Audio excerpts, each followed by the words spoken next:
шайлоого кетип атышат. Эмнеге кетип атат билбейм, булар базарга кеткен эле кетип атат. Короз уруштурганды көргөн жаш балдар бар чыр, ошондой эле кетип атат. ЗАГС көргөн жаш балдар барат го тойдо, ошондой эле кетип атат. Муниципалдык кызматкер менен мамлекеттик кызматкердин айырмасы эмнеде экенин билбеген талапкерлер кетип атат. Мен буну түз айта алам. Текебаев бул Конституциянын атасы деп атабыз да. Текебаевдин жазган конституциясы деп. Агай сиз артта калып калыпсыз. Референдум болуп 2016-жылы жаңы конституция кабыл алынган. Окуп алсаңыз жакшы болот, билсе экенсиз. Конституция кабыл алынып атканда 2010-жылы. Балким сиз ата мекенде жүрбөдүңүз беле? Биз ошондо студентпен белгилелик. Сиз ошондо жүргөнсүз, эмнеге айткан эмессиз? Кайсыны? Ошол ушундай болуш керек, ушундай кылыш керек деген сөздү ошондо айтсаңыз болбойт беле? Кийин келип алып, кийин мен деле айтам аны. Кече төлөгөн акам, агай мындай деш керек эле депчи. Биз кеч ойлонуп атабыз. Сиз да кеч ойлонуңуз, мойнуңузга алыңыз. Мен да мойнума алайын. Саламатсыңар, урматтуу телекөрүүчүлөр, сиздердин назарыңызда коомдук пикир көрсөтүүсү жана анын алып баруучусу мен Нурлан Адаев. Биз азыр түз эфир форматында иштеп жатабыз, ошон үчүн ТМЖ телеканалына эч алыстабагыла. Ошондой эле биздин Facebook'тагы Т-медиа социалдык баракчасынан дагы түз эфирде бул биздин бүгүнкү көрсөтүүнү көрсөңөрүздөр болот. Бүгүн биз саясаттын ири буйру сызыктары жана шайлоо 2020 темасынын алкагында маекти биздин конокторубуз менен талкуулайбыз. Мен тааныштыра кетсем, биринчиден Төлөгөн Келдибаев агабыз, жарандык коомдук ишмер, Ош шаарынын тургуну. Мухаммед Ильязов, коомдук ишмер, жарандык активист, биздин Ош шаарынын тургуну, жана ошондой эле Кыргызстан жаштар ынтымагы коомдук бирикмесинин өкүлү Дастан Мурзалиев. Мырза, саламатсыңарбы? Куш келипсиңер биздин студияга. Анда баштасак, урматтуу мырзалар, бүгүнкү учурдагы азыркы өлкөбүздөгү болуп жаткан акыркы саясий окуялар, шайлоо алдындагы болгон кандайдыр бир жараяндар боюнча өзүңөрдүн ой пикириңерди айта кетсеңер, кандай башталып атат, эмне болуп атат, өзүңөрдүн бир багыңар берип кетсеңер. Анда Төлөгөн агай, сизге. Саламатсыздар, урматтуу телекөрүүчүлөр. Өзүңүздөргө белгилүү болгондой, 4-октябрда өлкөбүздүн аймагында парламенттик шайлоо өткөн жатат. Бул шайлоого карата партиялардын канчалык деңгээлде даярдыгы, канчалык деңгээлде элдин ишеними бар экендиги жөнүндө мындай социалдык түйүндөрдө угуп көрүп атабыз. Азыркы көпчүлүк ушул кырдаалда шайлоо өнүктүгү, үгүт өнүктүгү башталып эле койлорду сойбой, ошого окшогон мыйзамсыз аракеттер жүрүп атат. Андан сырткары мына бүгүнкү күнү карап көрүп атабыз. Мына бүгүнкү күндө мына кече Борбордук шайлоо комиссиясы Кыргызстан саясий партиясын каттоодон баштатты. Бирок ошого карабастан мыйзамсыз документтер тапшыргандыгын мойнуна алыштын ордуна кайрадан элдерди чогултуп сотко кайрылып аткандыгы, бул деген Кыргызстандагы биздин саясий партиялардын шайлоо жөнүндө мыйзамдарды урматтабагандык, биздин мыйзамдарды сыйлабагандык, элдин биримдигин, элдин ынтымактыгын, мамлекеттин бейкуттуулугун каалабаган адамдар экендигин бүгүнкү күндөгү мына Кыргызстан партиясынын өзүнүн аракеттери менен далилдеп койду. Бирок сот өзүнүн юридикалык баасын берди бул боюнча. Эскерте кетсем, али азыр сот бүтө элек. Сот азыр сот жарайын жүрүп жатат. Ошон үчүн азыр кандайдыр бир акыркы бир бааны берүү эртерээк деп ойлойм. Мухаммед мырза, сиздин кандай бир ой пикириңиз бар? Азыркы болуп аткан биздин өлкөбүздө 5 жылда бир жолу мындай мамлекеттик башкарууну, мамлекеттик бийликти эл кимдин колуна берет? Ушул шайлоо өнүктүгү башталды. Ар бир партия өзүнүн мүмкүнчүлүгүнө жараша, алына жараша иштерди өткөздү, списокторду тактады, съезддерин өткөздү жана акыркы каттоо күнү 24 августта аяктады. Өзүңүздөргө белгилүү кээ бир партиялар кандайдыр бир белгисиз себептерден улам шайлоо мөөнөтүнө 1 мүнөт, 5 мүнөт, 6 мүнөт калганда документтерин алып келишип, өздөрүнүн шайлоого болгон мыйзамды урматтоого болгон жоопкерчилигин көргөзүп койду. Буну менен биз эмнени далилдейбиз? Биз бүгүнкү күндө коомдук пикир, жагандык коомдук активисттер ошол эле убакта ошол жерде кайсыл бир партиянын документтери туура эмес экендигин далилдеп, БШКга өз дооматтарын, өз аргументтерин койду эле, БШКдагы мыйзамдан аттап кете албай, мыйзамдын негизинде чечим кабыл алууга аргасыз болду. Бул мыйзамдын талабы. Басым болуп атат деп ойлойсузбу? Жок, бул басым эмес. Бул мыйзамдын аткарылышын БШК түз мыйзам менен иштеди деп айта алабыз бүгүнкү күндө. А эгерде басым болду дегенде, анда БШК биз билебиз да, сотто, мамлекеттик органдар эгерде басым болгондо эч кандай мыйзамсыз аракеттерди кылып эле өзүнүн билгенин кылып коймок. Башында бир аз жанагы аны өткөртүүгө аракет кылышты, бирок мыйзам талаасынан чыга албай коюшту. Билишти алар, себеби эртең күнү жооп берип каларын толук сезишти. Ошон үчүн туура мыйзамдуу чечимге келди деп ойлойм. Дастан мырза, өзүңүздүн ой пикириңизди айтсаңыз. Урматтуу телекөрүүчүлөр, Нурлан агай, намаздарбы.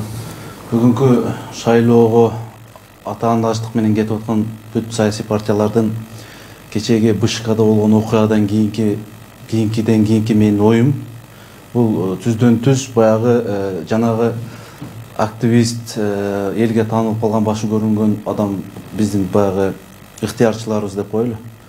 Активисттер. Ошолордун ошол жерде жүргүзгөн маданияттуулугу бүгүнкү күндө эртеңки күнгө таасири тийбейби деген суроо жаратты да. Себеби БШКга өзү иш убактысы бүткөндөн кийин кириш өзү мыйзамсыз. БШКга кирип ошол жерде БШКнын төрагасын чакырткандан кийин, эми ал жерде активист чакыртканда бул бир гана мамлекеттик ишканага чакыртып алышы мүмкүн, же бир суракка чакыртышы мүмкүн да. Анан ал төрайымдагы адамдык сапат бар экен, мен аны колдобойм. Негизги оюм айттым, негизи. Ошолорду ызат кылып келип, ошолор менен ар бир суроосуна жооп берген аракет кылып атты да. Ал көрүнүш кийинки шайлоо болуп, алар депутат болгондон кийинки дагы алардын кандай бул тартиби, маданияттуулугу мен үчүн мындай негедир бир ойду жаратат да. Өзүнүн укугун коргоду деп ойлойсузбу? Эми бул БШК бул мамлекеттик мекеме. Өзүнчө мындай мекеме болгондон кийин негизи любой эле бир ишканага киргенден кийин, ал ишкана жабылгандан кийин ал жерге кирүү өзү мыйзамсыз да негизи. Жок, бул жерде өлкөнүн келечеги болуп атпайбы? Өлкөнүн келечеги. Эми экинчи жагынан караганда бүгүнкү күндө президент Сооронбай Шариповичтин ошол ишке киришпей койгондугу биз көп болуп бардыгыз.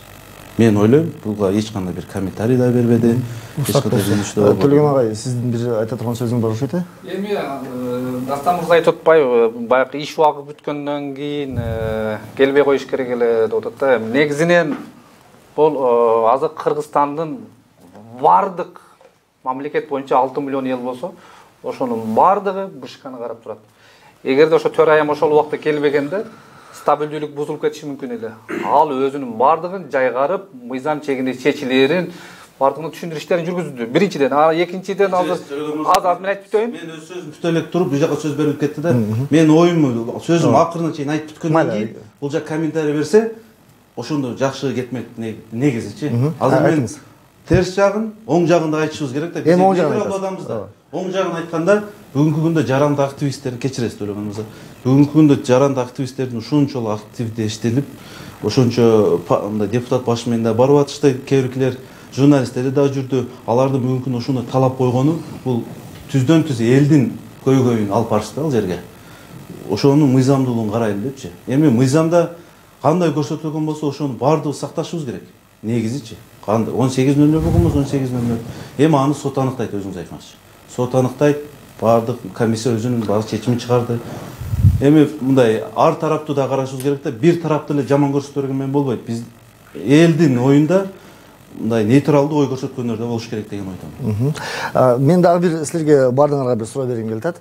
Мына 2020-жылкы азыркы учурдагы шайлоого көптөгөн партия ат салышып, биз депутат болобуз деп 44 партия чыккан. Азыркы учурда 17 партия калып, бирок партиянын негизин карасак, көпчүлүк ошол партиянын биринчи алдыңкы сапта турган кишилер мурда башка партияда жүргөндөр. Же болбосо өзүнүн саясий бир кандайдыр бир линиясын таштап башка линияга өткөндөр. Мисалы социалисттер мурдагы либерал болуп калгандар бар. Либералдар мисалы демократ болгондор бар. Буга кандай баа бересиңер, Мухаммед мырза? Суроңуз очунду. Бизде мисалы үчүн өзүңүз билесиз, парламенттик шайлоо, парламенттик негизи шайлоонун өткөнүбүз 2007-жылы Бакиевдин убагынан бери биз парламент чыгарды. 13 жылдан бери, 13 жыл болгуло. 13 жылдан бери парламенттик маданият дегенди биз калыптанып келатабыз. Ооба. Бүгүнкү күндө кече ал партияда, бүгүн бул партияда жогорку кеңешке кетип аткандар жок эмес. Бирок биз бир нерсени ойлошубуз керек. Жогорку кеңешке кетип аткан партиялардын курамы кимдерден түзүлүп атат? Жанагы эле биз 6 чакырылышка бир канча сын айтылып кетти. Ошол сынды көтөрүп жүргөн адамдар басымдуулук кылабы? Балким кээ бирде айтып атышат, акча менен кадырдын шайлоосу болот деп атат. Мисалы үчүн акчасы менен анан чыныгы эл үчүн иштейм дегендердин ортосунда шайлоо болот деп атат.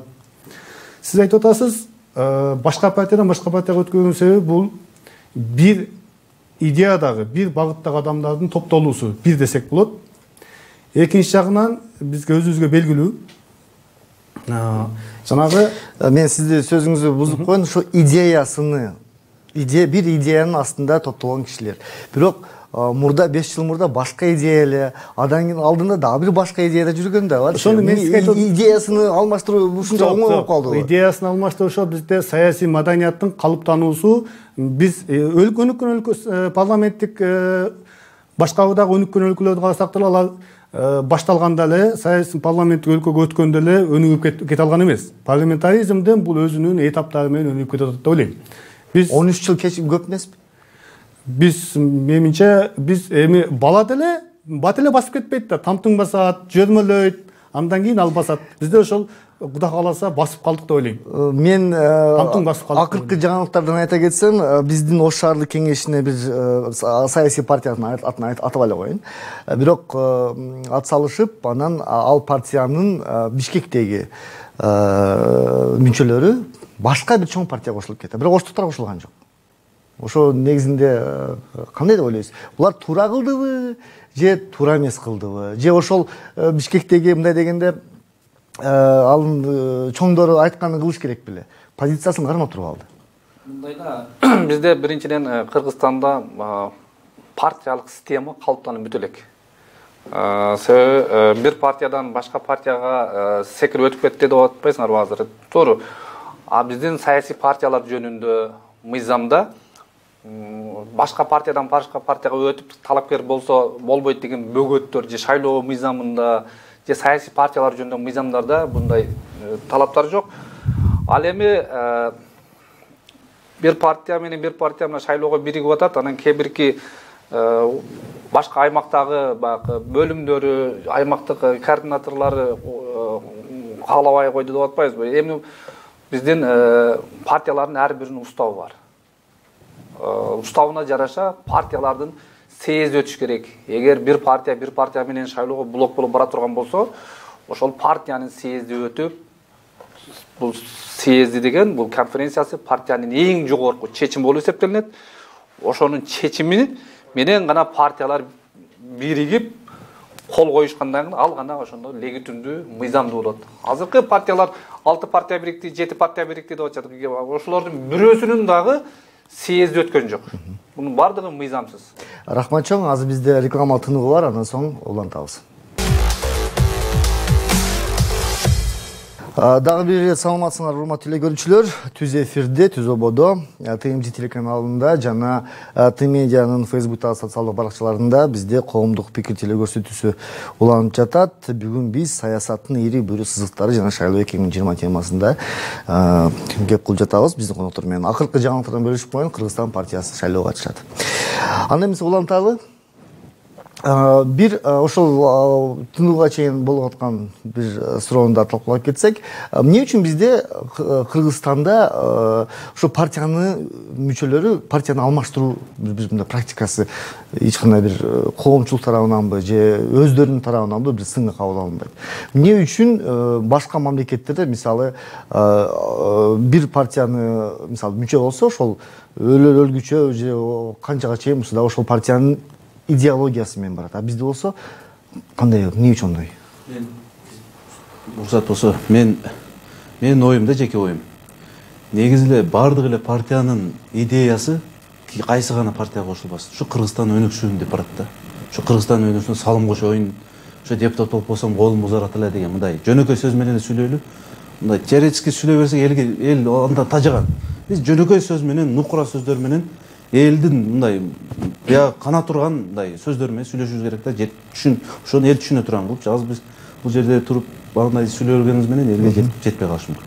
Жөнөкөй сөз менен айтканда, баягы эле кыргызчылык бул партияда анын лидери күчтүү эле, бунун лидери күчтүү эле, бунун акчасы көп эле деген болуп атышы мүмкүн.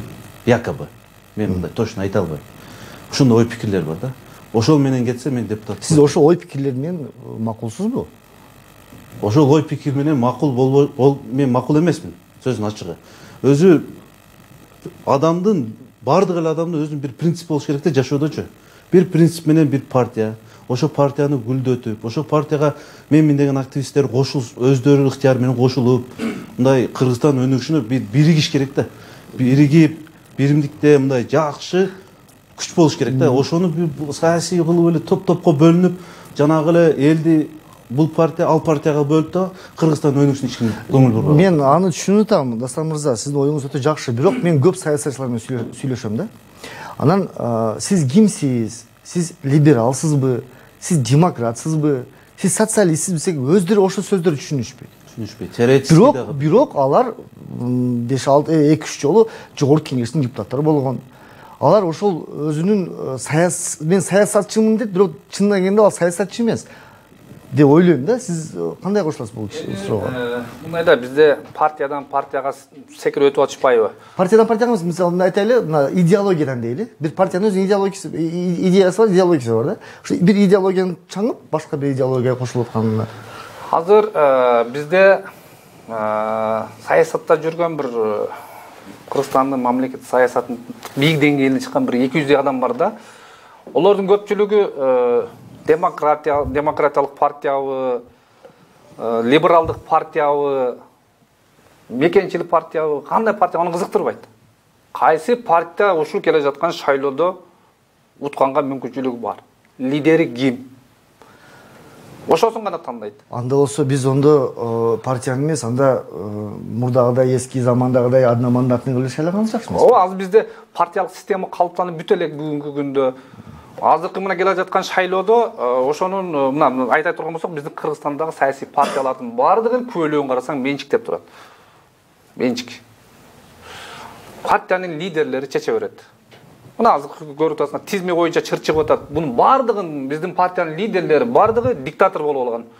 Ким Чен Ын да Кыргызстандагы, Түндүк Кореяда бирөө болсо, бизде бир 20дай бар да, өзү чече берет.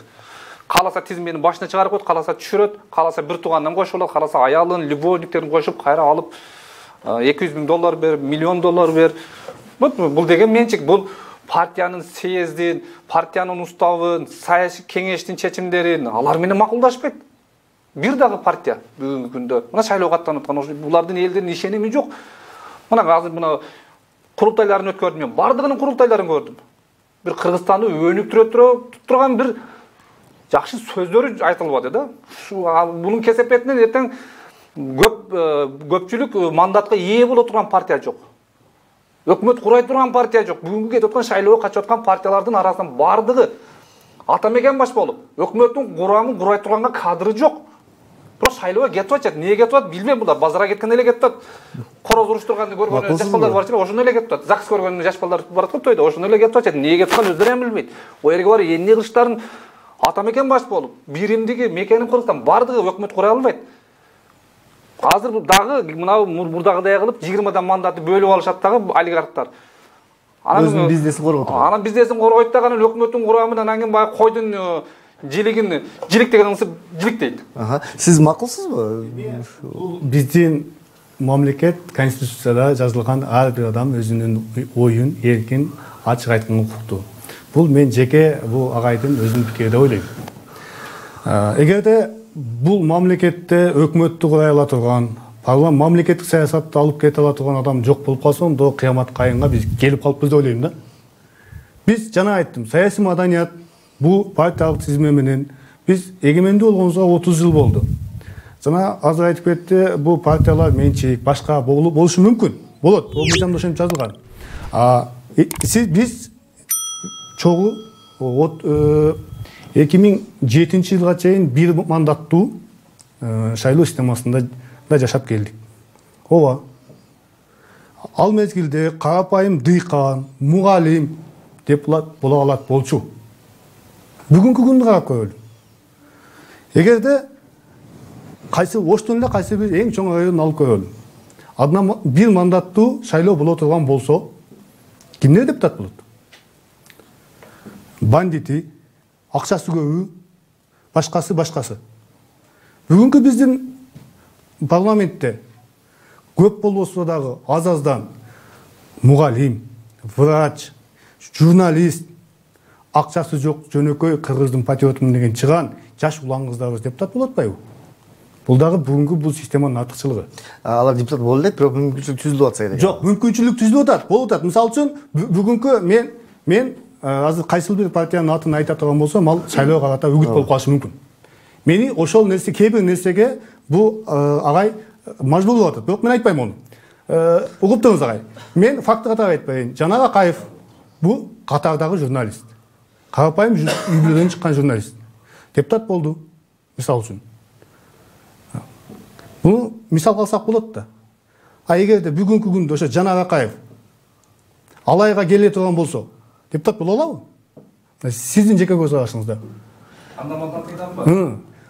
Бир өкүлдүк мандаттуу. Мен неме боюнча жооп берейинчи. Эми ону ошол кырдаалга жараша болушу мүмкүн. Азыр айтып атпайбы, жаштар келатат, таза адамдар келатат деп. Мен бир ушу жөнүндө бир айтайын дедим эле да. Бир 30 жыл мурун бир Кара Сууда той болгон да. Жаш кызга бир аксакал үйлөнгөн да.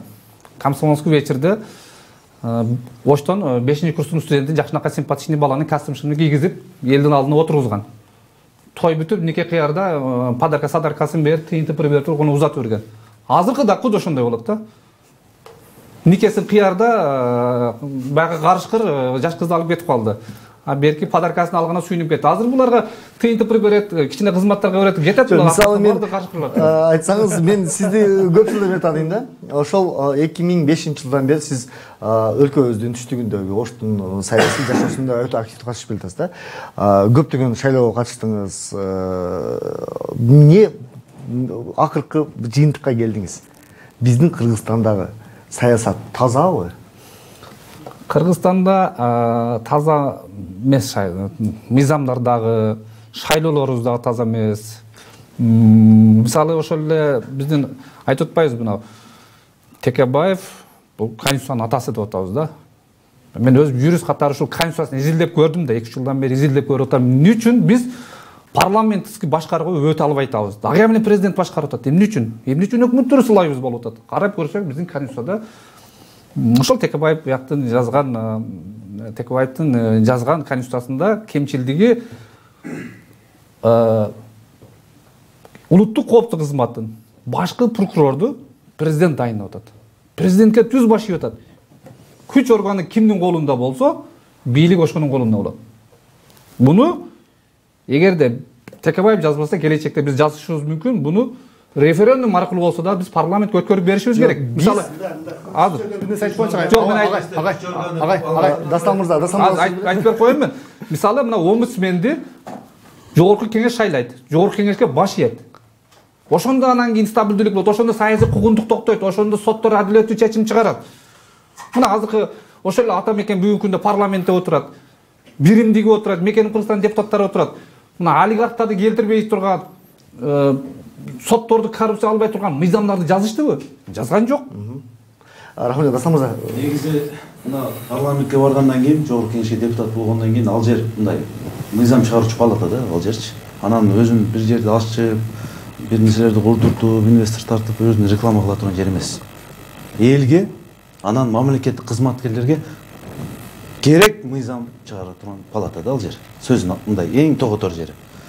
Анан эми биз бардыгы эле баягы иштеп кеткен, азыр иштеп аткан деле депутаттар жамандай берсек туура келбейт. Анын арасында күйүп пышып айтып атканы деле бар, иштеп эл үчүн кызмат кылып атканы деле бар, мыйзам чыгарып атканы деле бар. Бирок алар эсептелүү болуп атат да. Биздин мында Кыргызстандын парламентинин ушунун эң бир минусу да, чоң минусу. карасаңар жанагы эле бир депутат айтып аткан бир көйгөйдү, жанагы эле баягы 5-6 депутат сүйлөп аткан да сөзүн ачыгы. Калган эмне бирөө оозун жаап атабы? Сүйлөсөң. Эми ошону мен сизге ошону айтып атканымдын себеби бүгүнкү күндө мына азыркы коюп аткан партиялардын, жогорку кеңеш коюп аткан партиялардын арасында муниципалдык кызматкер менен мамлекеттик кызматкердин айырмасы эмнеде экенин билбеген талапкерлер кетет.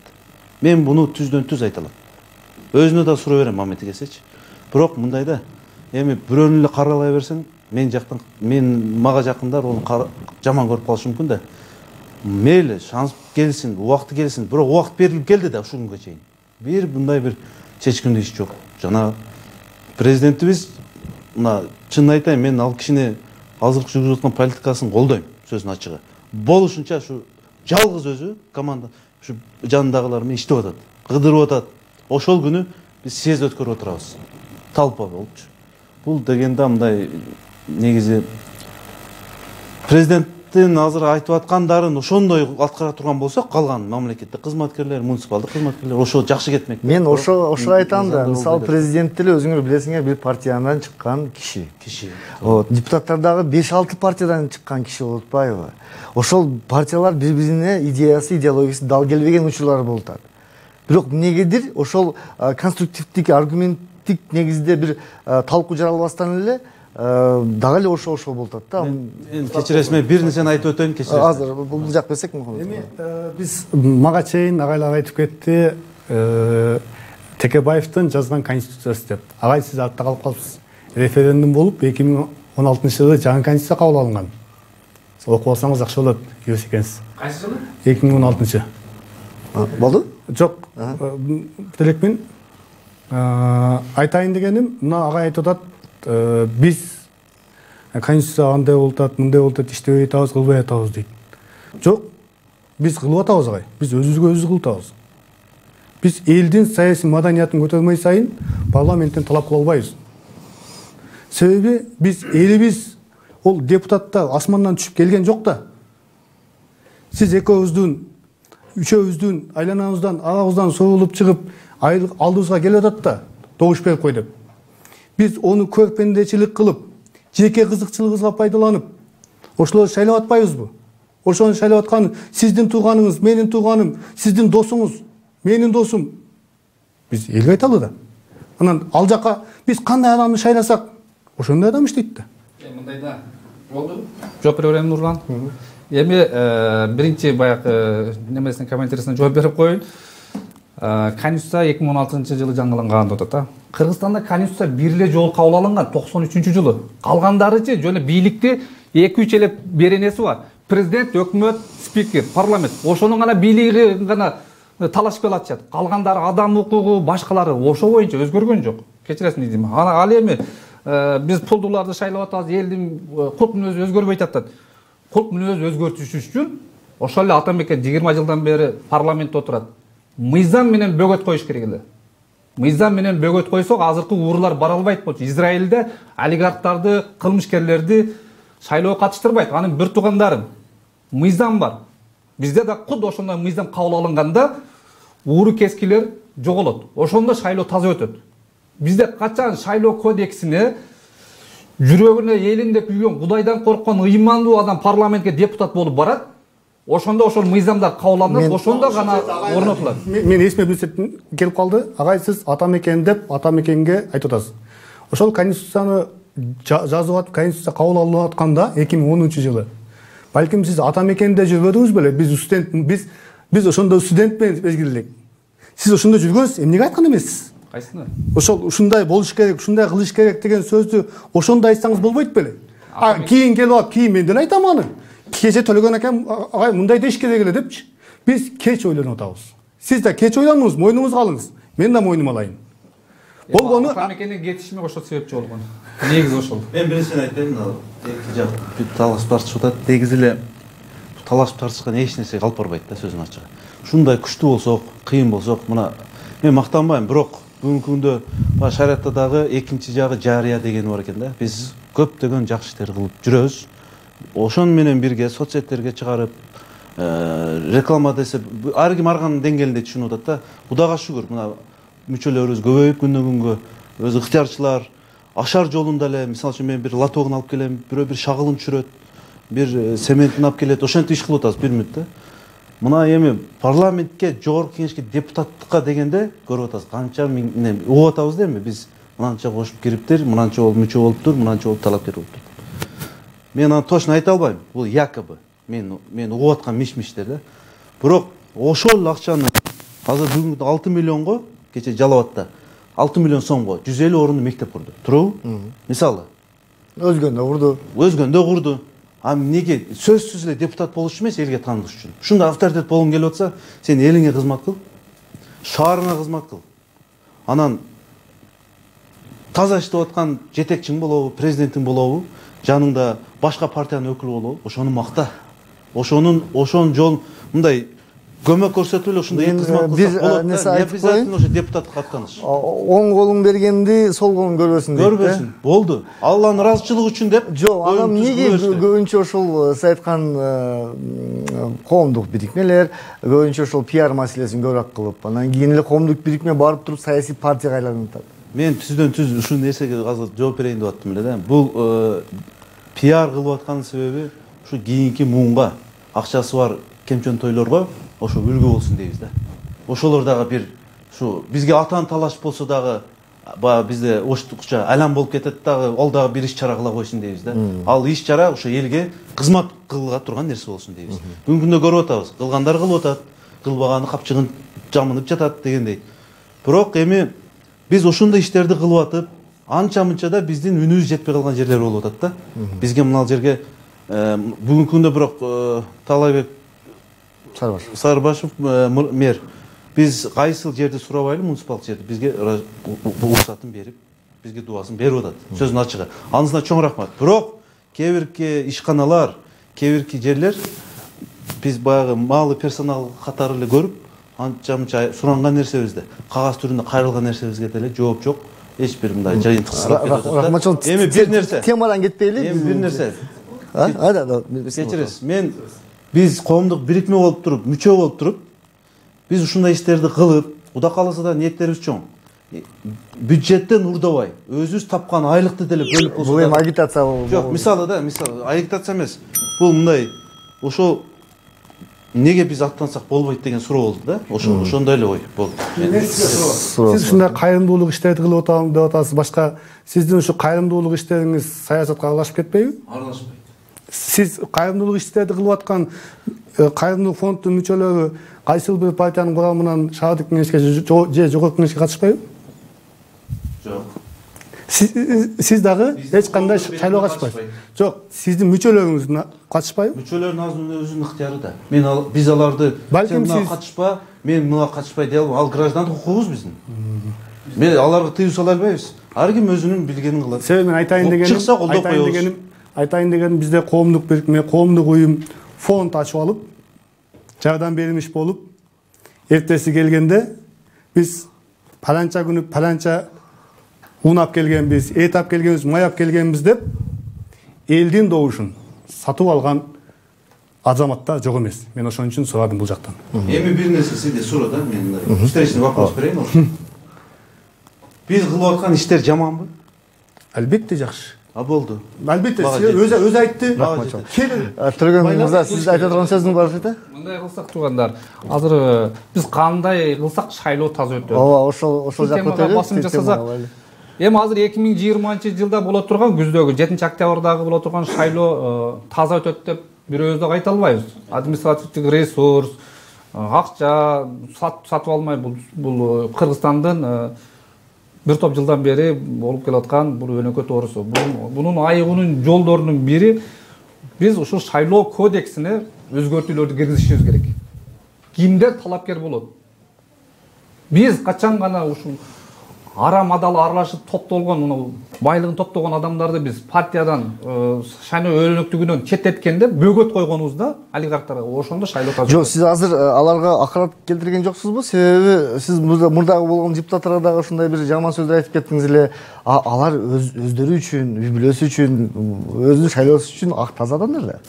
Эми мындай да, азыркы шайлоого катышып аткан партиянын башына тургандардын көпчүлүгү эмне үчүн азыркы мен айткан мыйзамды каалабай атат? бөгөт коюшун себеби булар бизнес жасап атат. Азыркы мына мисалы Бакыр уулу айтып чыкты, дагы башка көмүскө биз айтпаган, өздөрү билбеген, коомчулук билбеген миллиондогон доллар бергендер болушу мүмкүн да. Буну биз так айта албайбыз. Бул жерде партиянын лидерлери дагы шайлоого партиясы да катышып атат. Экинчиден өздөрүнүн дагы эң оңой акча таап атышат. Биз качан гана ушуларга бөгөт койгон мыйзамды кабыл алабыз Израилдегидей, ошондо гана өнүгүүнүн жолуна түшөбүз. Мына бүгүнкү күнгө чейин өткөндө Өмүрбек Суганалиев айтып чыкты. Биздин саясий лидерлер кимге баш ээрин. Мына Грузиядагыдай мыйзамдарды кабыл алышыбыз керек. Грузияда уюшкан кылмыштын топтун башчысы десе 5 жыл камалат. Ал кылмыш кылабы кылбайбы? Положение сбор закондорго бардыгынын статья бар. Ал кылмыш кылса да, кылбаса дагы түрмөгө отурат. Бизде дагы кудда ошого мыйзамдарды кабыл алышыбыз керек. Ансыз бизде Кыргызстандын шайлоолорубуз таза өтпөйт. Кандай кылсак шайлоону таза өткөзөбүз? Жанагы кайсыл бир муун өзүнүн доорун жашап бүттү. Мисалы үчүн, эми саясий элита жаңыланыш керек. Саясий элита жаңыланыш керек. Саясий тала, мисалы үчүн, эми атын айтсам болбой калат. Шайлоо өнөктүгү башталды. Саясий өзүнүн амбициясын тыйып, аксакалдар жаштарга орун бериш керек. Келечек жаштардыкы дейт. Кезекти качан берет, кезекти. Кезек талашып, аксакалдарыбыз батасын берсин, жол көрсөтсүн, жаштар иштесин да. Кандай дейсиз? Эми азыр жаштар иштесин да, бирок ошо иштей турган жаштар болуш керек да. Мисалы мына Американын бүгүнкү күндөгү президенттикке талапкерлер канча жашта болуп атат? Ошону партия тандап сурулуп, мына Америкада бул демократия. Билишим боюнча эң жашы 28 жаштагы бир кыз. Талапкер. Ооба, талапкер. Америкада. Сенатор. Сенатор. Бирок мына өткөндөгү Обама шайланганда инаугурациясына 3 депутат чыга албай калды да. Мен ошо кызыктым да, кимдер экен десем, бирөөсү 102 жашта экен, бирөөсү 98 жашта, бирөөсү 97 жашта адамдар депутаттар экен. Ден соолугуна байланыштуу баягы Ак үйдүн алдына чыгыш керек экен, булар чыга албай калды. Агай, ошондой сиздин оюңузча жаштар кайсы убакта келиш керек анда? Эми биз мындай кантип келиш керек? Биз шайлоо кодексинде азыр 5 жыл эмес, биз 4 жыл өзгөртүү киргизишибиз керек. Ошондо тез шайлоо өтөт. Ошондо лидерлер, жаңы муундар өсүп келе жаткандар өсүп чыгат. Эми агай, экинчи суроо. Эгерде угуп турсаң, азыркындай кыла турганбызда биз 5 жыл шайлоо кыла турган болсок, кийинкисинде дагы сен айтып аткан жигиттердин баягы жаш өтүп кетиши мүмкүн, саясаттан чарчап башка жака кетип калышы мүмкүн. Ошон үчүн биздин шайлоо кодексинде 5 жыл эмес, 4 жыл деген киргизишибиз керек. Ошондо бул да люстрация болот. Алмашуу азыркы кетсе болбой ошону? Азыркы болуп аткан мына Кырдаалдагы мына 120 депутаттын азыр көп болсо бир же 10 же 15 гана келиши мүмкүн шайланып. Бул дагы люстрация да, жаңылануу. Ошондуктан биз президенттин парламенттик шайлоонун мөөнөтүн 4 жылга жылдырышыбыз керек. Президенттикин 5 жылга же 4 жылга. Ошондо анан биз жаңы анда дагы эле референдум, дагы эле конституция алмаштыруу. Өлкөнүн бюджетине бир шайлоо үчүн элик 300 канча миллион сом акча кетет экен. Эми референдумдан эч канча акча кетпейт, бирок ошол эле кумтордон мына Садыр Жапаров айтып аткан жылына 100 миллион доллар түшпөй калып атат. Эгерде Кыргызстандын бажысындагы коррупцияны жөө турган болсок, 3 жылда Кыргызстандын карызын кутулсак болот. Бирок ошол акчалар каяка кетип атат? Төлгөн мырза, сиз айтканыңыз өтө туура. Бар, источниктер бар, булактар бар. Бирок ошону бул жакка элге берген киши жок болуп атпайбы? Ким деп ойлойсуз? Кайсы булакты? Ошол сиз айткан кумторду айттыңыз, ошол айткан бажы кызматын айттыңыз. Ал жактан алышыбыз керек деп атасыз. Бирок логично ал жактан уже келе атат акчалар. Бирок аз көлөмдө келет, ал кандай болуп атат сөзүңүзчө? Эми мындай болуп атат да. Жантөрө Сатыбалдиев премьер-министр болуп турганда кумтөр боюнча 50-ге 50 келишим долбоорун даярдаган. Эгерде Жантөрө Сатыбалдиевдин азыркы келишими кол коюлганда, Кыргызстанга 270 миллиондун тегерегинде акча түшмөк. Тилекке каршы ошол убакта президент Атамбаев, ошол убактагы Атамекен фракциясынын лидери Өмүрбек Черкешевдер Жантөрө Сатыбалдиевди кетиришти. Өкмөттүн кулатышты, фракция коалициядан чыгып кетти. Анын негизинде бүгүнкү күндө кумтөр 170 миллиондун тегерегинде гана Кыргызстандын бюджетине акча түшүп атат. Бул жерде дагы биз билбеген, биз көрбөгөн көмүскө сырлар бар. Рахман чоң, Дастан мырза, сизге суроо, сиз оюңузча келаткан шайлоо өнөкөтү кандай болуп өтөт? Мындай бир кандайдыр бир сезимдер барбы? Же кандайдыр бир өзүңүздүн прогноз берип кетесизби? Прогноз катары бул жерде өзүңүздөр байкагандай жаш мурун депутат болбогон адамдар дагы, активисттер дагы койду, көрүп атабыз. Мен ойлойм, алардын эртеңки күндө иштеп кетиши жакшы болот го деп ишеничтемин да. Мен ар дайым ар жак кандай гана иш болбосун, жакшы жагына ойлонго аракет кылам да. Жаманды ойлой берсек, жаман жагына кетет дегендей. Жакшы жагын ойлоп, азыркы күндө эми эл деле билип калды, соцсеттерде деле баардыгыбыздын оюбуз деле бир болуп калды. Карап турсаң, оюңдагыны жазып койгондор болуп атат. Эми бул шайлоо негизи өтүш керек өз убагындачы. Ал шайлоо өтпөсө, биздин мамлекетибиздин бүтүндүгү негизсиз деген ойго келип калат да. Анан шайлоонун өтүшү эми бул болуп келген, боло берет экен да. Бүгүнкү күндө мына акча таркатуулар болуп атат дейт, мына партияда мындай берип кетти деп атат дейт. Мен бирок аны өз көзүм менен көрбөгөндөн кийин мына партия ушундай кетип атат деп айтканга мен алысмын да. Эми факт болсо, ага тийиштүү органдар бар, иштесин. БШК бар, өзүнүн чечим чыгарат.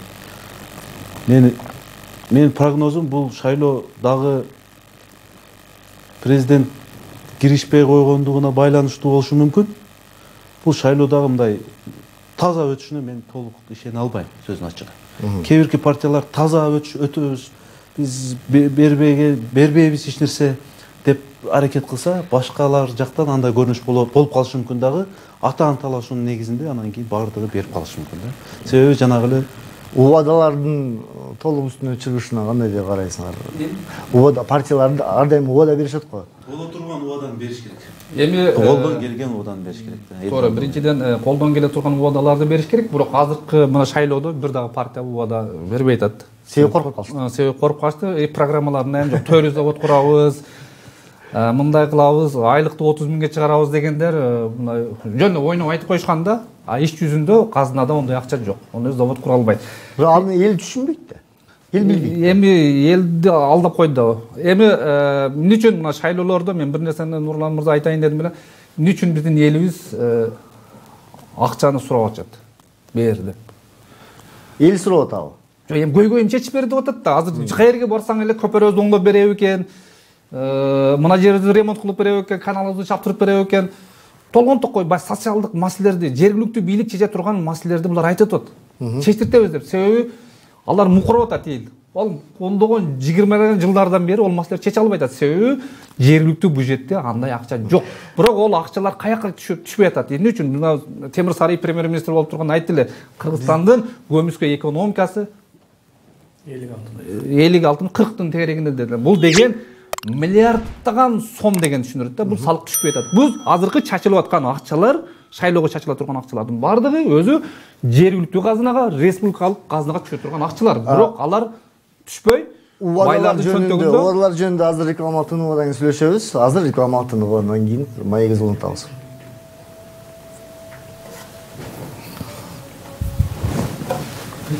Катышып аткан партиялар байларды төлөбөйт экенди. Рахман чоң, мен азыр техниктер айтат, кечиресиңер мырзалар. Ушуну менен биздин көрсөтүүбүз өз соңуна чыкты. Эгерде силердин кандайдыр бир кызыктырган сурооңор болсо, биздин T-Media KG сайтыбызга кирип, же болбосо T-Media'нын Facebook'тагы баракчасы, YouTube'тагы баракчасы, Instagram, Twitter жана Одноклассники кирип, өзүңөрдүн ой пикирлериңерди жазсаңар болот. Сиздер менен мен Нурлан Адаев болдум. Бул коомдук пикир көрсөтүүсү жана биздин конокторго дагы чоң рахмат. Ийгилик болсун, шайлообуз тынч аман өтүп кетсин. Рахмат чоң. Нурлан Бол бүттү.